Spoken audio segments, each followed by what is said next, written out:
Hello friends, I'm Jayant Kumar Arora, PhD Business Studies, Delhi Public School, Saibabad. Today we are going to discuss on the topic emerging modes of business.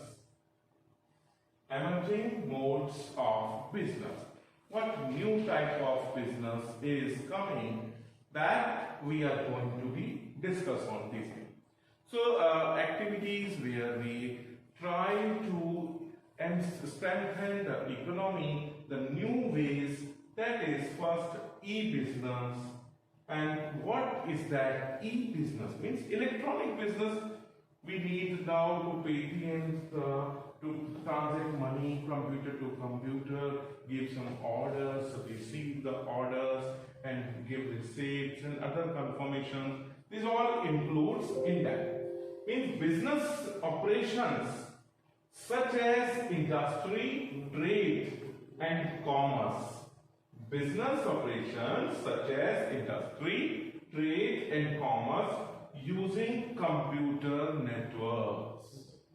Using computer networks are called e-business. So, e-business is what? Business operations such as industry, trade and commerce using computer networks are called e-business. So for the e-business, if I go business functions as well as managerial activities. Business functions as well as managerial activities like production, inventory management, product development, accounting and finance, human resource management, etc.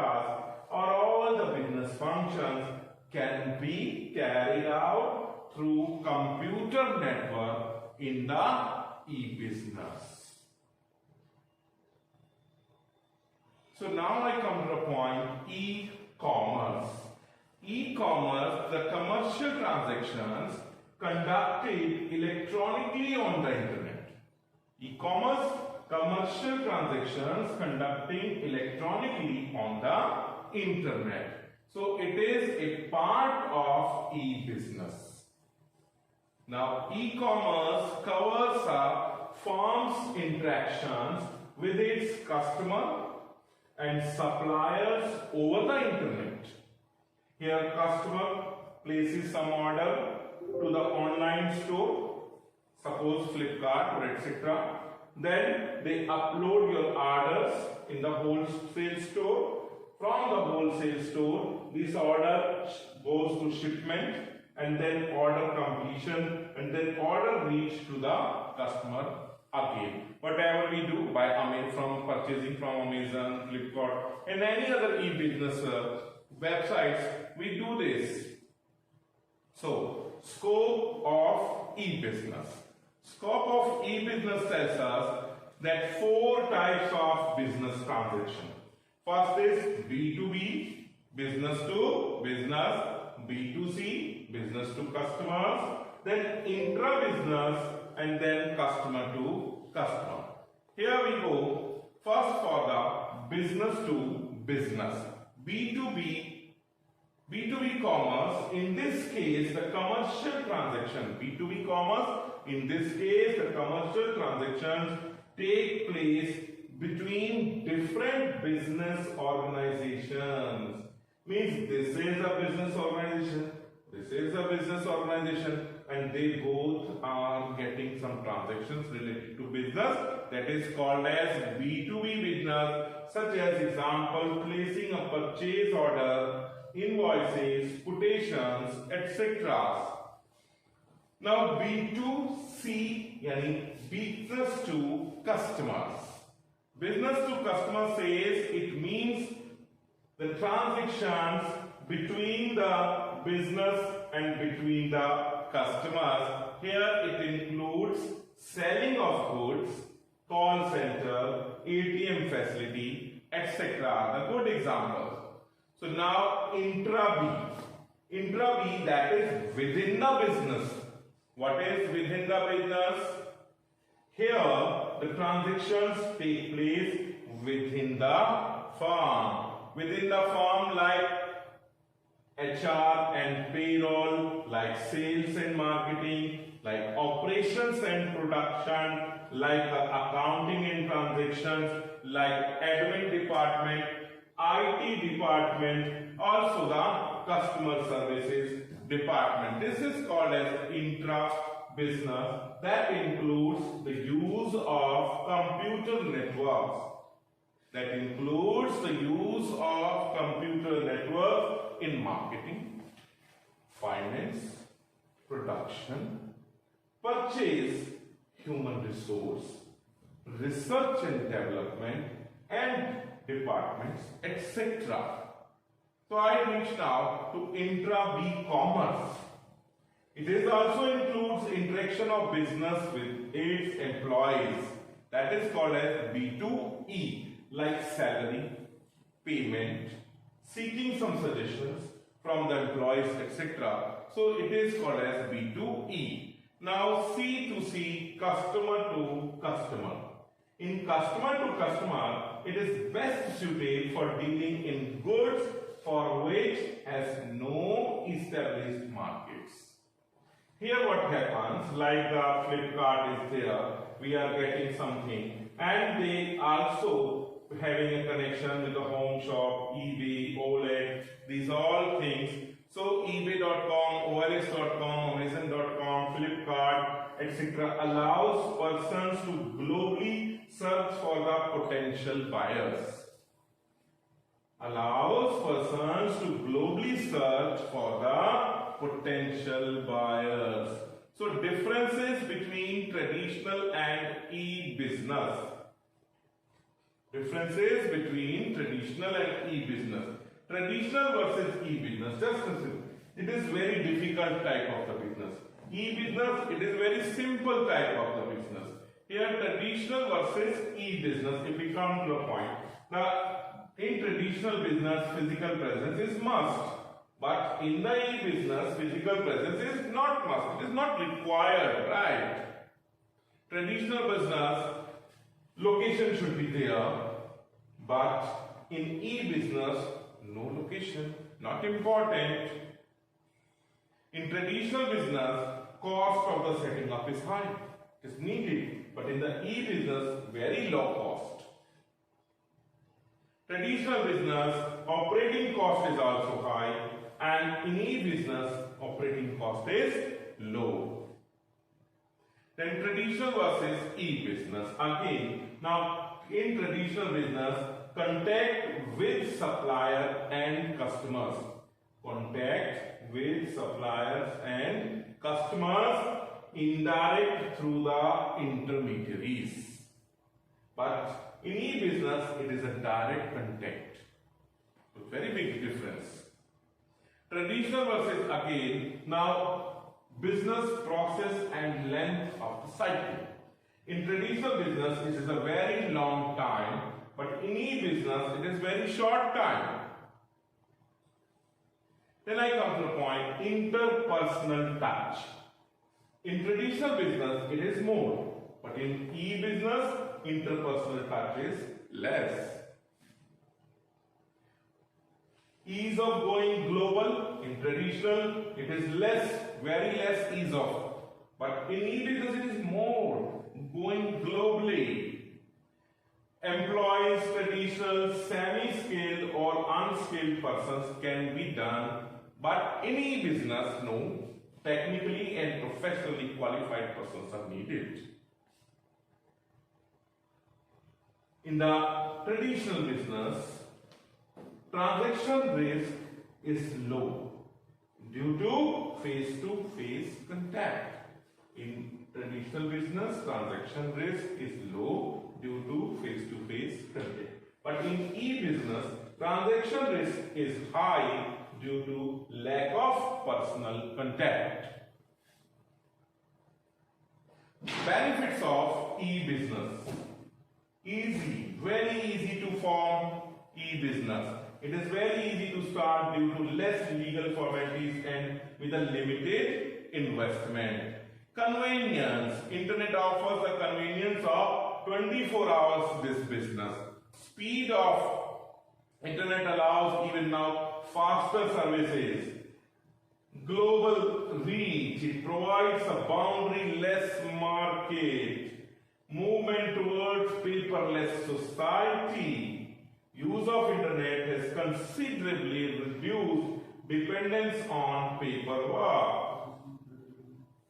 After benefits, we go for the limitations of e-business. Low personal touch. The first limitation. There is no face-to-face contact between the seller and the buyer. Limitations of e-business. Incongruence between order and supply might be some fast, some slow.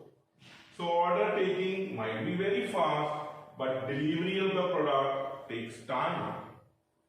Need of the technology is very must. To access e-business, it requires familiarity with computer and network, but it is not accessible for all the people who do not have the digital devices. So it is a very high risk.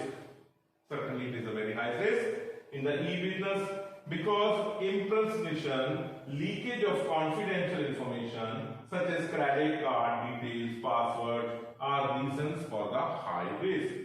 Limitations of the e-business. People resistance. First, that adjustment with the new technology creates stress and sense of insecurity to the employees. Ethical fallout. Certainly, information exchanged through the internet may be stolen or misused by dishonest people for illegal activities. Even some countries are also doing spy activities in other countries due to this digital facilities. That's why you might be understand that India has sanctioned or banned some other countries' apps. Online transaction. Online transaction have some stages involved in some online transactions. That is number one, pre-purchase or sale stage. First is pre-purchase. Advertisements and etc. goes, people search which item they wanted to select, advertising, collection of information, etc. It is pre-purchase. Then stage 2, purchase or sale stage. They do the deal. So price negotiation, finalizing the deal and making payment. The third stage is delivery stage. That means dispatching goods to the buyers. So, procedure for online transactions. In online transactions, first of all, registration. Like Amazon, you have to register yourself, make your login ID to them. And even they give some facility like Amazon Prime for the fastest delivery. They take some charge also from the customers. So, before online shopping, one has to register with the online vendor by filling up a registration form. Then procedure for online transaction, placing an order. We can add the items, we can choose the item, then add to the cart, and that items in the shopping cart. Shopping cart is an online record of what you have paid and while browsing the online store. Like all the people are doing purchasing from Grofers, Amazon, Flipkart, etc. They collect the things from their advertised things and then they place the order. Procedure for online, now payment mechanism, either through Paytm, through debit card or through internet banking they can do, or even cash on delivery, check, net banking, debit card, Geo Money, Google Money. There are a lot of platforms where digital money can be transacted. Now, security and safety of e-transaction, very important topic. So we come to the point here, transaction risk. In e-business, risk may arise for the seller or the buyer on account of default on either taking, giving, delivery as well as payment. Number 2, data storage and transmission risk. That means viral information may be stolen or modified, selfish motive or for fun. So virus, hacking, brand hijacking are some risks in the e-business. Safety and security of e-transaction, like from viral information resources under siege, they attack. So virus is what? is a program that attacks the computer system and destroys and corrupts the data. So installing and updating this antivirus program is the solution. Hacking, it offers unauthorized access into the website. So hackers often destroy the data and information which causes huge loss to the business. So cryptography and ciphertext, that it is an act protecting the information by transforming it into unreadable format and called that is ciphertext, secret language. So by this doing, they can reduce some risk of that. And now safety and security, cryptography and ciphertext. Cryptography relates to study of encryption. They encrypt the data so the data can reach safely without giving any permission to others to open that data. So encryption is a transaction of data into secret codes. Ciphertext is encryption text. Now risk of threat to intellectual property and privacy. Because we copy from data to data, that means once information is published over the internet, it is difficult to protect it from being copied as it is an open space. Resources required for the e-business. Adequate computer with telecom network. We need it. We need it really. These resources we need it for the e-business. Then technically qualified and trained persons. We need it. Then well-developed websites, we have to develop if we wanted to go for develop our own sites, we can do the business like Myntra, Snapdeal, Jabong, Amazon, Flipkart, etc. Well-developed telecommunication facilities, it is certainly government's duty, and private network also now going to be established. A good system of making payments using credit instruments and etc. Outsourcing, outsourcing source from outside, hiring out non-core activities of the business. Just listen, hiring out non-core activities of business to third party, specialists to take advantage and their experience, expertise and efficiency in performing such activities. We can take their efficiency, their expertise, we utilize for our firm. This is third party. Outsourcing, this is popularly nowadays known as BPO, business process outsourcing. Idea behind this concept is that if business can concentrate in its core areas and leaving other activities as BPOs. Yes, children, in the schools we will see the sweeping activities or security activities done by some third party so that the school's functioning goes smooth for academically. So this is a better example you can see in your coming areas. So business outsourcing process, examples, canteen in the school, company, hospitals, etc. You see that. Transportation of raw materials in a factory. They can hire some particular company who can do this business, their transportation. Then selection of employees to a recruitment agencies. That also done by the third party. Features of outsourcing.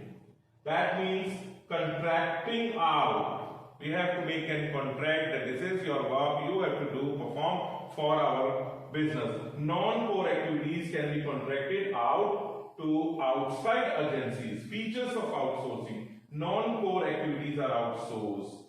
First, non-core. No.